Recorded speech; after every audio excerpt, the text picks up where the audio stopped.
Ya Muhammad, engkau meminta tanpa sujud kepadaku, aku akan memberikan apa yang kau inginkan.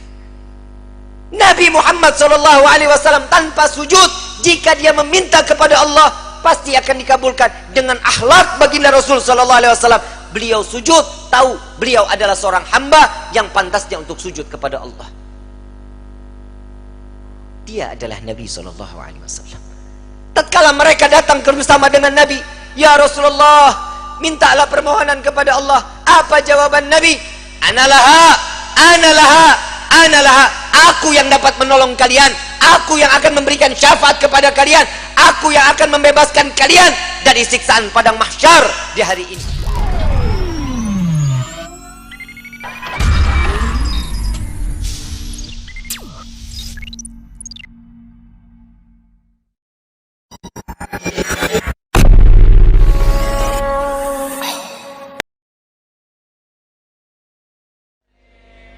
Ya Rabbi salli ala Muhammad habibika syafi'al musyaffa'.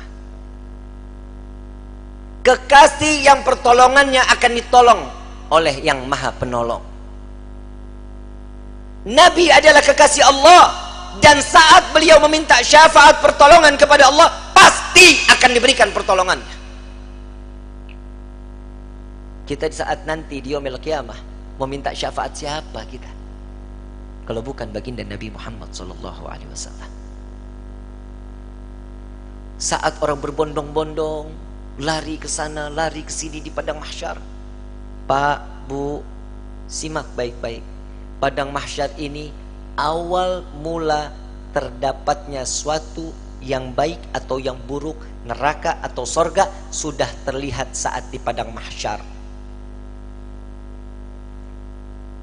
Padang mahsyar, Nabi SAW mengatakan, orang yang berbondong-bondong masuk ke dalam padang mahsyar tidak akan mengenal siapa suaminya, tidak akan mengenal siapa bapak dan ibunya, bahkan anaknya. Mereka nafsi-nafsi, sendiri-sendiri, berharap cemas di hadapan Allah. Satu orang akan ditumpuk 1000 orang di atasnya. Orang yang dapat menginjakkan kaki di padang mahsyar, dia adalah manusia yang aman. Sampai-sampai fitnah daripada padang mahsyar, ada seorang ibu yang sedang menggendong bayinya, menaruh bayinya di padang mahsyar, di tanah padang mahsyar, diinjak bayi tersebut agar lebih tinggi. Nggak sadar dia, anaknya dijadikan satu pijakan agar dia selamat dari siksaan padang mahsyar. Para wali min awliyaillah, orang-orang saleh, berbondong-bondong keliling ke Nabi Allah Adam. Wahai Nabi Allah Adam, berikan kami syafaat. Aku tidak bisa memberikan syafaat kepadamu, karena aku sudah ditolong oleh Allah saat aku meminta untuk diperjumpakan dengan Siti Hawa. Saat ini sampai sekarang kita kenal padang daripada Arafah. Itu pertemuan antara Nabi Allah Adam dengan Siti Hawa. Ditolong oleh Allah. Jalan lagi kepada Nabi Musa. Ya Nabi Allah Musa, tolong kami selesaikan siksaan padang mahsyar. Mereka ada yang tenggelam sampai mata kakinya karena dosanya, ada yang sampai kepada lututnya, ada yang sampai ke pinggangnya, bahkan ada yang sampai pusarnya dan juga dadanya, bahkan ada yang seleher, ada juga yang sampai di ujung daripada hidungnya, dan juga ada yang di atas kepala, bahkan 2 hasta di atas kepala, tenggelam karena dosa-dosa mereka. Kebayang setiap manusia, insan, masuk ke dalam lautan, tenggelam di lautan, sebentar akan mati. Siksaan akan berakhir. Saat di padang mahsyar, siksaan tersebut sudah tidak akan pernah ada kematian, melainkan menikmati siksaan tenggelamnya setiap manusia. Sudah tidak akan lagi ada kematian. Saat itu kemana kita semua yang ingin kita inginkan? Orang yang tenggelam, mereka tersiksa, sampai orang kafir pun mengatakan, ya Allah, cepat selesaikan padang mahsyar ini siksaannya. Jika kami harus masuk ke dalam neraka, maka masukkan kami ke dalam neraka. Hentikan siksaan ini. Mereka nggak tahu siksaan padang mahsyar belum ada apa-apanya sebanding daripada api neraka jahanam. Orang kafir semua tidak ada yang sanggup melaksanakan daripada siksaan padang mahsyar, memohon agar dihentikan. Sampai kepada Nabi Musa, aku tidak dapat menolong kalian. Karena aku telah diberikan syafaat oleh Allah menyelamatkan umatku saat dikejar-kejar oleh orang-orang Fir'aun. Coba kau ke Nabi Ibrahim, berangkat ke Nabi Ibrahim. Ya Nabi Allah Ibrahim, engkau adalah Khalilullah. Sampaikan kepada Allah, selesaikan pada mahsyar ini. Aku tidak dapat memberikan syafaat kepada kalian, karena aku telah ditolong oleh Allah saat aku dimasukkan ke dalam api Raja Namrud. Nafsi, nafsi, nafsi, nafsi. Sendiri, sendiri, sendiri, sendiri. Silahkan engkau ke Nabi Isa. Sampai ke Nabi Isa. Ya Nabi Allah Isa, engkau adalah Ruhullah. Sampaikan kepada Allah agar berikan syafaat kepada kami, selesaikan siksaan pada mahsyar. Apa jawaban Nabi Allah Isa? Nafsi, nafsi, nafsi, nafsi. Aku tidak dapat menolong kalian karena Allah telah memberikan pertolongan kepadaku sampai aku diangkat ke langit kedua. Pergilah engkau kepada Habibuna Muhammad sallallahu alaihi wasallam. Dia adalah kekasih Allah. Berbondong-bondong para aulia datang kepada Nabi sallallahu alaihi wasallam, ya Rasulullah, berikan kami syafaat. Sebelum orang tersebut berbondong-bondong datang kepada Nabi, Nabi sallallahu alaihi wasallam sudah melihat mereka akan datang kepada Nabi. Nabi berjumpa dengan Allah, Nabi sujud kepada Allah. Ya Muhammad, angkat kepalamu.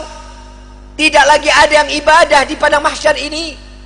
Mengangkat kepala lalu sujud lagi Allah di hadapan Allah. Nabi Muhammad sallallahu alaihi wasallam diangkat lagi. Wahai kekasihku, angkat kepalamu. Sudah tidak ada lagi yang ibadah dia di padang mahsyar ini. Tetap Nabi mengangkat kepala lalu sujud lagi kepada Allah. Sampai terakhir, apa yang kau inginkan wahai kekasihku? Ya Allah, selesaikan siksaan padang mahsyar. Biarkan mereka, masukkan mereka ke mizan penimbangan amal baik amal buruk mereka. Ya Muhammad, engkau meminta tanpa sujud kepadaku, aku akan memberikan apa yang kau inginkan. Nabi Muhammad SAW tanpa sujud, jika dia meminta kepada Allah pasti akan dikabulkan. Dengan akhlak baginda Rasul SAW, beliau sujud, tahu beliau adalah seorang hamba yang pantasnya untuk sujud kepada Allah. Dia adalah Nabi SAW. Tatkala mereka datang bersama dengan Nabi, ya Rasulullah, mintalah permohonan kepada Allah. Apa jawaban Nabi? Analaha, analaha, analaha. Aku yang dapat menolong kalian. Aku yang akan memberikan syafaat kepada kalian. Aku yang akan membebaskan kalian dari siksaan padang mahsyar di hari ini. Saat dia meminta selesai padang mahsyar, masuk mereka semua ke mizan. Sampai di mizan, Nabi berdiri di depan mizan, melihat rombongan daripada umatnya. Saat beliau dalam keadaan dosa yang begitu besar, Nabi sujud kembali di hadapan Allah. Ya Rabb, doa baginda Rasul sallallahu alaihi wasallam, ya Allah, ringankan beban dosa umatku, beratkan pahala mereka, ampuni dosa mereka ya Allah. Kita berbuat dosa di atas bumi Allah, Nabi yang terus menerus. Sampai di mizan pun Nabi sujud kepada Allah agar kita diselamatkan, dibebaskan, agar masuknya kita ke dalam syurganya Allah. Setelah mizan, Nabi SAW berdiri lagi di sirat. Saat dimana jembatan tersebut, satu helai rambut dibelah menjadi 7. Tajamnya luar biasa. Di bawahnya neraka jahanam. Nabi menunggu sampai ada umat yang ingin tergelincir, dipegang oleh Nabi, dituntun sampai di ujung daripada jembatan tersebut. Nabi menjaga umat sampai saat di dalam surga kelak, Nabi berdiri di depan pintu surga, tidak masuk ke dalam pintu surga, menunggu satu persatu agar masuk, mereka dimasuk ke dalam surga. Sampai di dalam riwayat Siti Fatimah bertanya, ya Rasulullah, untuk apa kau berdiri di depan pintu surga? Aku menunggu umatku. Jika satu yang tertinggal belum masuk ke dalam surga, maka aku tidak akan pernah masuk ke dalam surga Allah. Huwa Muhammad, dia adalah Sayyiduna Muhammad. Sampai di dalam satu riwayat lain, Rasulullah izin kepada Allah melihat daripada daftarnya umat satunya belum masuk ke dalam surganya Allah. Nabi berbincang kepada Allah, ya Rabb, izinkan Muhammad untuk memeriksa neraka. Sampai beliau masuk ke dalam neraka mencari umatnya, lalu setelah itu diambil, lalu dibawa masuk ke dalam surganya Allah. Dia adalah Sayyiduna Muhammad, dia adalah pemimpin kalian, dia adalah Nabi kalian, dia adalah Rasul kalian. Tidakkah kalian malu tatkala kalian berbuat dosa di hadapan Allah? Mau sampai kapan hidup kita selalu tutup mata di dalam kemaksiatan kepada Allah? Hei para alim ulama, hei para kiai, hei para habaib, dosa apa yang kalian lakukan sampai terus menerus Indonesia diberikan daripada bala dan bencana? Wahai umat Nabi Muhammad, dosa yang mana yang kalian lakukan sehingga kalian enggan untuk bertaubat kepada Allah? Tubna ilallah, tubna ilallah. Taubatlah kepada Allah, mohon ampunlah kepada Allah. Jika para aulia, para orang-orang saleh, kakek nenek kita terdahulu, dengan bangga mereka saat kelak nanti masuk ke dalam surga dengan membawa pikulan amalan-amalan kebaikan di hadapan Allah, bagaimana nasib kita? Saat mereka diperiksa oleh Nabi SAW satu persatu, dengan bangga Nabi mengatakan dengan amalan mereka, zakat mereka, sedekah mereka, sholat malam mereka, Nabi mengatakan, dia adalah umatku ya Rabb. Bagaimana dengan kita yang membawa pikulan dosa di hadapan Allah? Tatkala kita membawa pikulan-pikulan dosa, dibuka, diperiksa oleh Nabi, Nabi tetap mengatakan dia adalah umatku ya Allah, sambil meneteskan air mata di hadapan Allah.